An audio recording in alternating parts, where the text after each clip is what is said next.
Hi guys, and welcome to your Friday English lesson, which is actually a reading lesson, all based on a fiction text. We've done this half term. We've done a series of separate reading lessons to our writing journeys. We did about Malamander, if you can remember, which was the opening to a fiction story, a really great book called Malamander. Then we did a couple of non-fiction texts. Um, Based on Waste Warriors and one on Eureka on the inventions last week. And then today we're doing a new fiction reading lesson, or based on a fiction text, and it's a book called The Dreamsnatcher by Abby Elphinstone, I think her name is. Another incredible book. Please, when we do these reading lessons, obviously part of it is about learning the skills of reading. The other part is just to advertise to you guys some amazing books, and if you're interested by this this extract we read today, then go out and get yourself this book, because I think you'll love it. All right, it's really good. So today's I can make plausible predictions based upon what I've read. Okay, and we'll come on to that a bit later. But obviously, predictions is to do with what you think may happen. And obviously you can see the front of the book there. It gives you a little bit of a clue as to what this book is all about. You're doing that all the time. The minute you look at the front cover of a book, you're making predictions instantly, because you're trying to predict, well, what's happening here, what's going on. And I can see a little review of the book there. It says, "No one does edge of your seat action like Abby Elphinstone," and that's Emma Carroll. So it's telling what a great book it is. Right.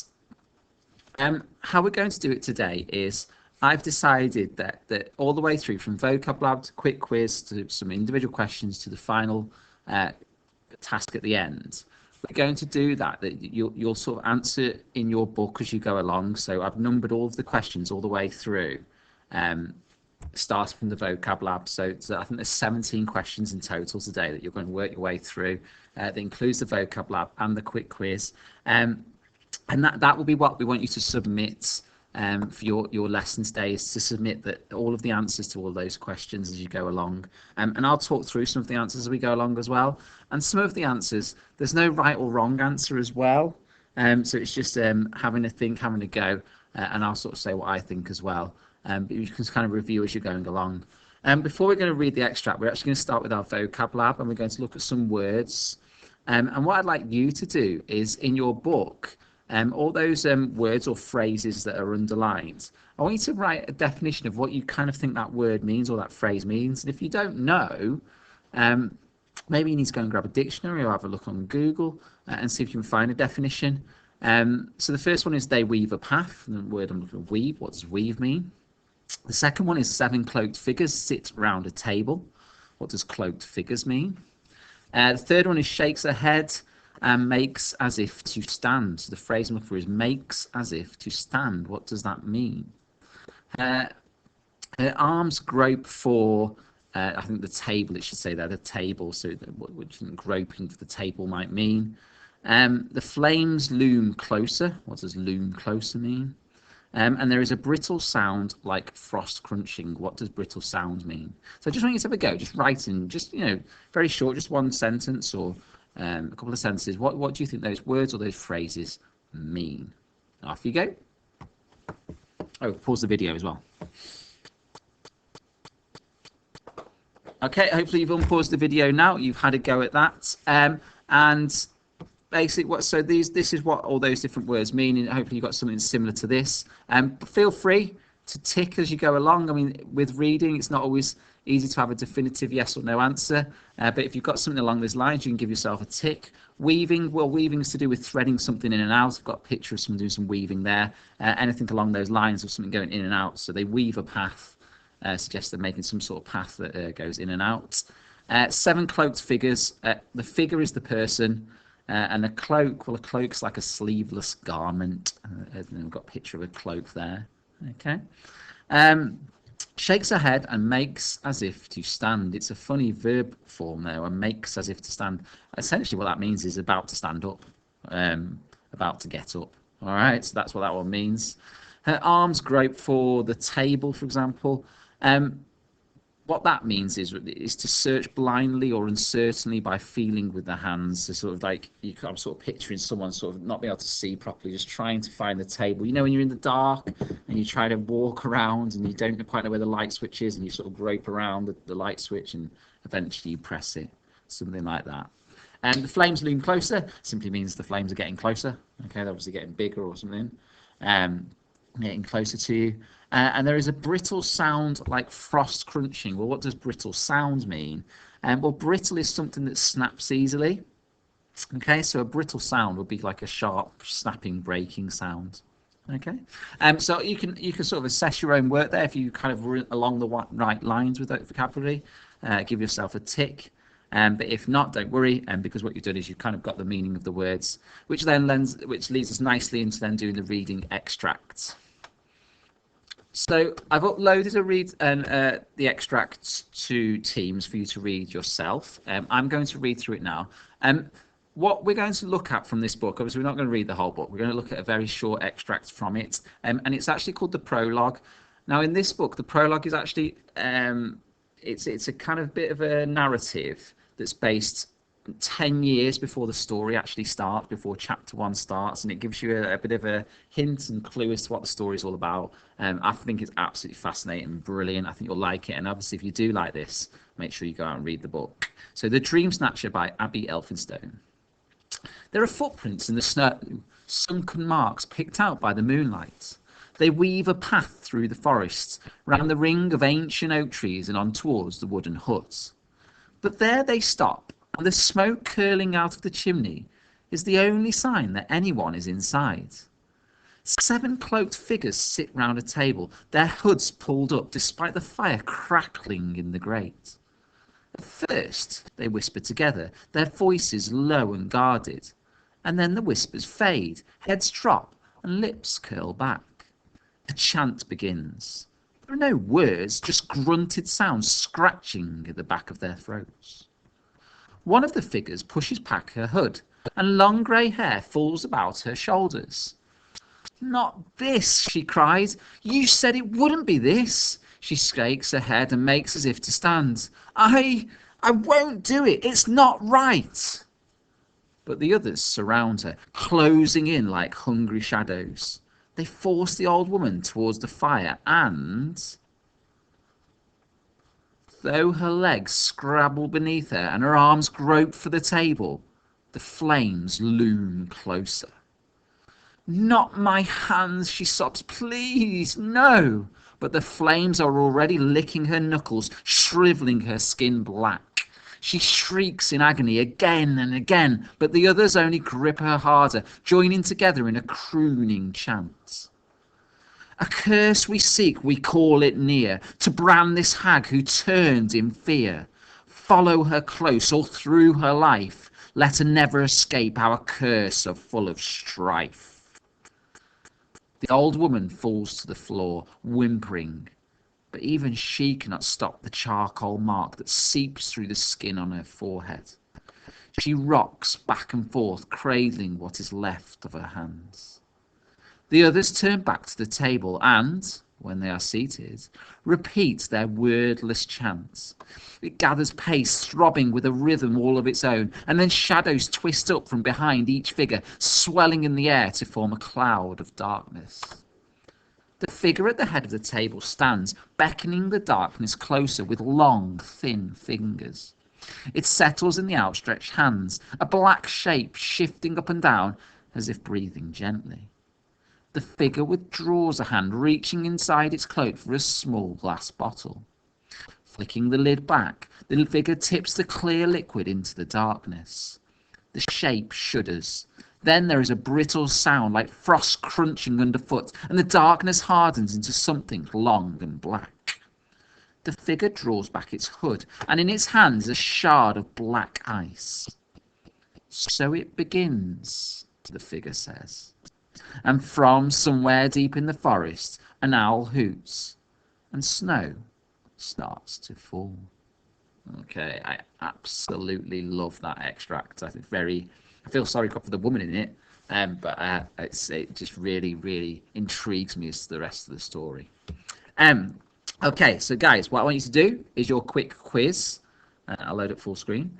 And we're going to carry on from number 6. So when we do your quick quiz, you can do it in your book. It can be short, one-word answers. Remember, quick quiz means doing it quickly, finding the information. You might need to load up the reading text again to refer back to it, to retrieve that information. 7, 8, 9, 10, 11. What's number 7? What is the only sign that someone is in the hut? Number 8. What do the cloaked figures do to the woman's hand? Number 9. What does the figure take out from inside the cloak? Number 10. What does the figure hold in their hand near the end of the extracts? And number 11. What can be heard in the forest at the end of the extracts? Pause the video, write your answers, then unpause the video, and I'll go through what they are. Okay. Right, guys, hopefully you've had a go at that and you've got your answers ready. And what you can do is you can mark these as we go along. The answers to the questions were, what is the only sign that someone is in the hut? The only sign was the smoke curling from outside the chimney, so that gave you a clue that there are people inside with a fire burning. What do the cloaked figures do to the woman's hands? Well, they burn them on the fire, is essentially what they do to them. Not very pleasant at all. Number 9, what does the figure take out from inside the cloak? It was a small glass bottle. Number 10, what does the figure hold in their hand near the end of the extract?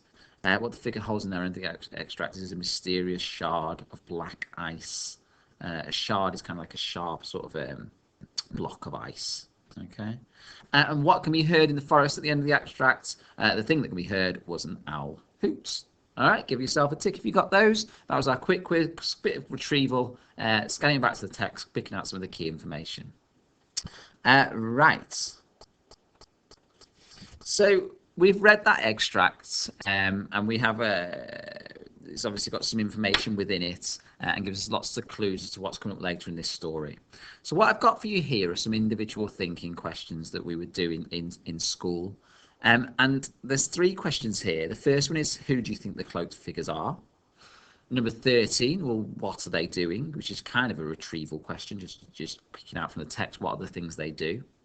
And 14, why do you think they are doing it?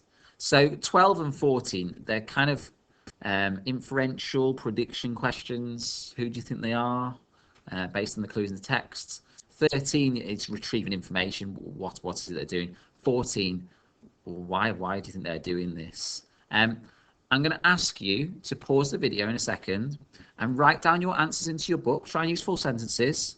There aren't really right or wrong answers to 12 and 14. But what I'll do is in a minute, I'll unpause the video and I'll kind of go through what I think, okay, based on what I've read.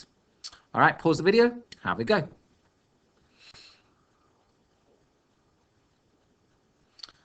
Okay, guys, hopefully you've had a go at that. So let's have a look at what I think for those ones, and you can sort of compare against what you wrote for your ones. Who do you think the cloaked figures are? Well, there's some sort of mysterious group who have some sort of mysterious or magical powers. And I put that I think there's something to do with witches here. I think they're trying to hunt and brand witches. And the reason I think that is, I'm going to refer back to the text here. It's this part here.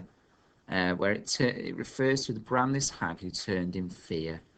A curse we seek, we call it near. To brand this hag who turned in fear. Follow her close all through her life. Let her never escape our curse full of strife. Hag. So it sounds like it's set in an older time. It's obviously quite fictional because they've got these set curses and mysterious powers of magic.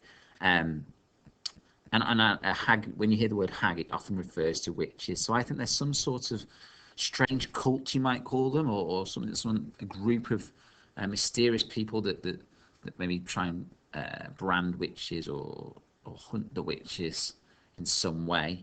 The reason I say they're quite magical powers is referring to, I'll go back to the text, it's towards the end here where it talks about the figure at the head of the table stands, beckoning the darkness closer with long, thin fingers. It settles out in the outstretched hands, a black shape shifting up and down as if breathing gently.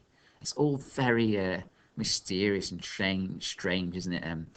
when they do their chant, the other figures turn back to the table, and when they are seated, repeat their wordless chant. It gathers pace, throbbing with a rhythm all of its own. Then shadows twist up from behind each figure, swelling in the air to form a cloud of darkness. That's very magical, quite creepy.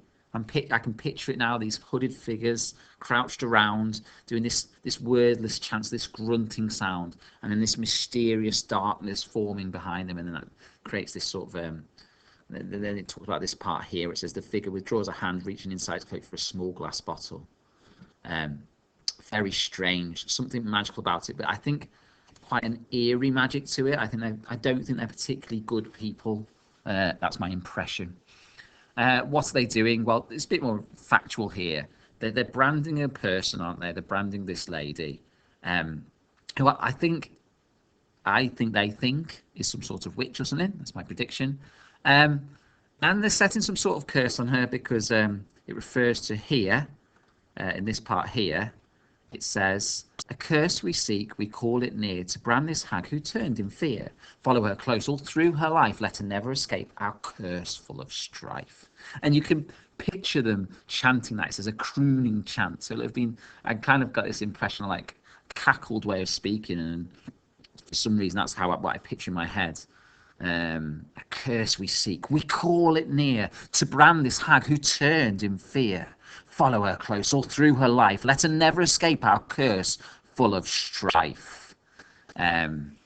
So they're speaking. If you picture like people singing in unison, I can just imagine that now. A curse we seek, we call it near, to brand this hag. So I think it's a witch who turned in fear. Then it says, follow her close all through her life, let her never escape our curse full of strife. The word strife, strife is a bad thing. It says that things are always going wrong. So they're trying to do some sort of curse in her. Why do I think they're doing it? Well, I've alluded to that earlier on. I think because they think she's a witch. All right. Have a look at what you put, so you compare yours to mine. Obviously, at 13, there is sort of some factual sort of retrieval. That's kind of what they do. They are branding someone, and they are trying to put a curse on, so you can go with that. And I wonder how similar your thoughts are to mine, based on what we've just read. Okay.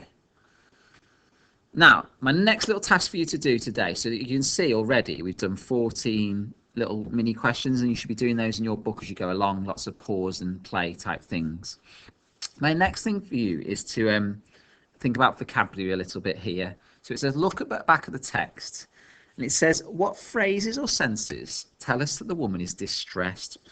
Clearly, the woman's distressed because they burn her hands. I mean, who wouldn't be?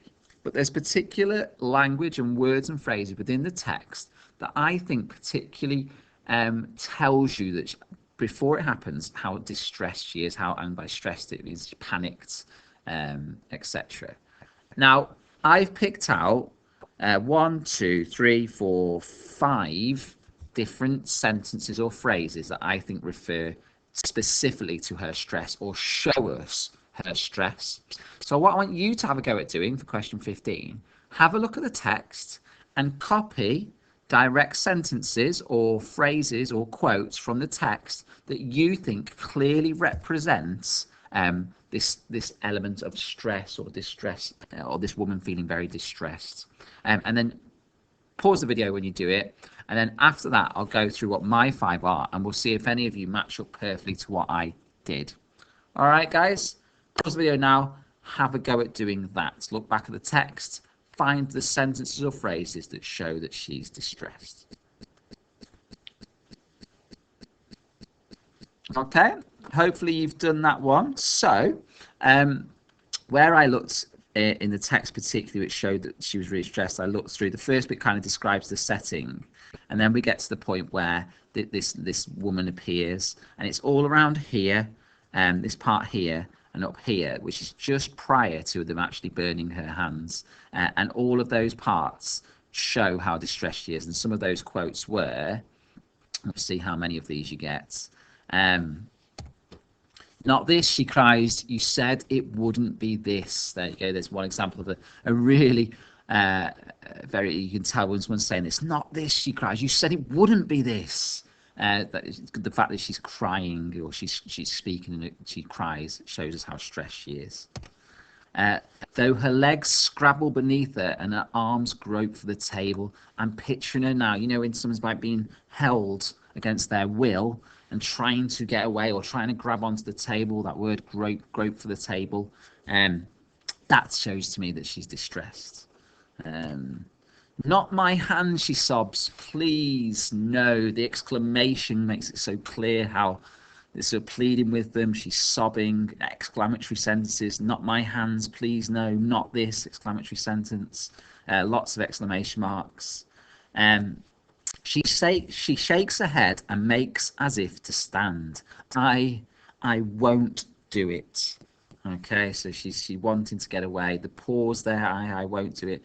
She clearly doesn't want this. She's clearly distressed. And then my final one, it's not right.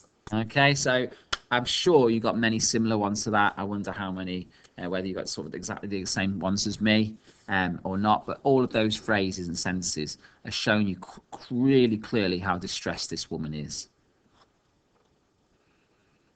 Okay, so hopefully you've sort of hopefully you enjoyed the reading aspect of this so far, and you've got a good understanding of what happens through this extract. We've got the description at the start of these people gathered around a fire, singing like these chants, these wordless chants, and then they grab this woman and burn her hands and try and put a curse upon her. And the old woman falls to the floor whimpering. Not very nice, that part. And then this mysterious bit at the end where they sing another wordless chant which gathers pace. Wordless means there's no words, there's just those grunting sounds, throbbing with a rhythm all of its own. Then shadows twist up from behind to each figure, swelling in the air to form a cloud of darkness. I think this relates to the curse. The figure at the head of the table stands, beckoning the darkness closer with long, thin fingers. It settles in the outstretched hands, a black shape shifting up and down as if breathing gently. The figure withdraws a hand, reaching inside its cloak for a small glass bottle. Flicking the lid back, the figure tips the clear liquid into the darkness. The shape shudders, then there is a brittle sound like frost crunching underfoot, and the darkness hardens to something long and black. The figure draws back its hood, and in its hand is a shard of black ice. So it begins, the figure says. And from somewhere deep in the forest, an owl hoots, and snow starts to fall. So I'm going to refer back now to our original I Can. And our original I Can says, I can make plausible predictions based upon what I have read. Now, a plausible prediction is essentially, it's a sensible prediction based upon the information given. Plausible suggests there is a fair chance the prediction could be correct, but the key word there is could, because we can never be certain, because frankly, it's a prediction. Unless you can look into the future, you don't know what this story is going to be about unless you've read the book. So what we can do instead is we can make predictions, but there's predictions that are unlikely to happen, that just don't align with what's happened in that extract. They're not linked to that extract, and they're just nonsensical. However, what you want to make as a reader, and what you do naturally all the time, and you don't even notice it, is you constantly make plausible, as in sensible predictions to what will come next. And you tend to do it when you're reading chapters in a book, because you read a chapter and then you're always intrigued to what comes next. That's what makes reading quite fun. That's what makes stories fun. So what we're going to do is we're going to do a plausible prediction. And question 16 here says, who do you think the woman is? Why do you think she is there? So here, this prediction, this question, I want you to link back to the past. Who do you think the woman is? So what was she in the past? Why do you think she is there? Why have they gathered her there today? That's the question. And then this part here says, justify your answer based on the evidence in the text. So whatever you put as your prediction for who she is, what she is, why she's there, you must have some specific evidence from within the text to prove that. And all of this extract here that he's got on the screen for you here, this refers to this woman. Your answer is a bit of a scaffold here. Could be written something a bit like this. I think, explain who you think this woman is, or why she's there, etc. Because in the text, make some references to the text and as to why it is. I think she's there. because, reference to text, give your reasons for why you think she's there. What's really important with this is to try and expand on that, and you might use the phrase like also in the text it says, so you reference another part of the text that gives another clue as to why you think this woman is whoever she is. There's no right or wrong answer here, so you can also be quite creative with your prediction. I'm not going to tell you what my prediction is, but you can link to what you can kind of put what you think you think she might be, or what past she might have led, or what might have led her to this point in time. Okay. In terms of the key to success for that question, your answer should be written in full sentences with details that are based on the evidence within the text. There is no right or wrong answer, but your prediction must be plausible and justified. So your first one, and you need to pause the video now, your first plausible prediction is: who do you think this woman is, and why do you think she is there? Okay. Write your answer, pause the video, and then when you've finished writing your answer, check against the key to success, have you done that, and check against the words written in blue, have you done that. Then, when you're done, unpause the video, and I've got a final question for you to answer today.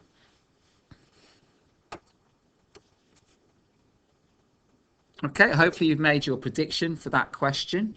Based on who you think she is. I would have put something to do with the fact that I think she's I don't think she's an actual witch myself, but I think they think she's a witch. And I think she's been gathered there because of something she may have done. They've seen her do something in the forest, or there's something that makes them think that she's this witch. Okay. My final task for you today is our final prediction we're going to make, and it says it seems that the cloaked figures have put some sort of curse on the old lady, because it says here, curse we seek, we call it near, to brand this hag who turned in fear, follow her close or through her life, let her never escape our curse full astray. Chapter 1 of this book begins 10 years later, so after this prologue the story starts, but it starts 10 years later. Okay, and that's what the chapter title is. So question 17, I want you to predict what will happen to the old lady 10 years after she is cursed by the cloaked figures, and try to include as much detail as you can. In terms of your answer, your key success, think about who the old lady is, think about what she might have done in the past, and think about what she might be doing 10 years on from this passage here. I've got a few scaffold sentences for you there that you might want to use. I think the old lady will, because, also, as well as this. I want you to be creative with your prediction about what this lady's doing in 10 years' time, what she's up to and what happened from here, but also plausible. It needs to be a prediction that is reasonable based on what we've read. You could also make a prediction about what is happening with those group of people that chant the song, what's happened to them. Now, your stretch that I think some of you will be really interested in, I'm going to go at today, is that if you've done that question, so you've done the 17 questions today, you can submit your answers today. We'll have a look at them and see what we think. But hopefully you've learned a lot about the story. Your stretch today is that you could have a go at writing the opening to chapter 1, which would be a prediction itself. Use your narrative writing skills, be creative, considering everything that you read 10 years earlier. That's referring to the prologue. And have a go at writing chapter 1. And by that, I mean we do lots of writing where we control you, we're doing this about that. You can just use all your writing skills and write your version of chapter 1 in 10 years' time away from this original extract that we read today. Okay, and I'd love to see if any of you have a go at that one as well. All right, guys, when you finish doing your question, make sure you look back to see if you did use any of these phrases and think back to see how plausible your answer is. And then we want you to submit your work today. I hope you enjoyed this reading lesson, and I hope that you enjoyed the extract itself. And I hope maybe for some of you it's inspired you to go and read Dreamsnatcher, the book. All right, guys, thanks a lot. I'll see you later. Bye.